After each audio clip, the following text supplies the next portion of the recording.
നമ്മൾ കൊച്ചുനാൾ തൊട്ട് വാഴ കണ്ടിട്ടുണ്ട്.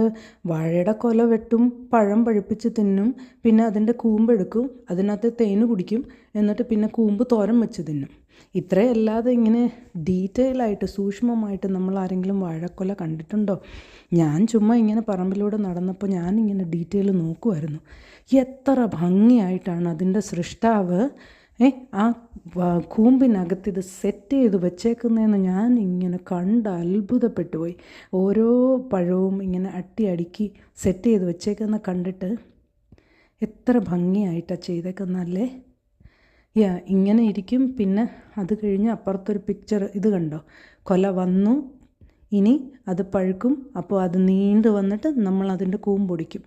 അപ്പോൾ ഇത്ര ഭംഗിയായിട്ട് ഇതിൻ്റെ സൃഷ്ടാവ് ഇത് സെറ്റ് ചെയ്ത് വെച്ചേക്കുന്ന പോലെ നമ്മുടെ സൃഷ്ടാവിൻ്റെ കയ്യിൽ നമ്മുടെ ജീവിതവും ഭദ്രമാണെന്ന് എത്ര പേർക്ക് ഉറച്ച് വിശ്വസിക്കാൻ പറ്റും?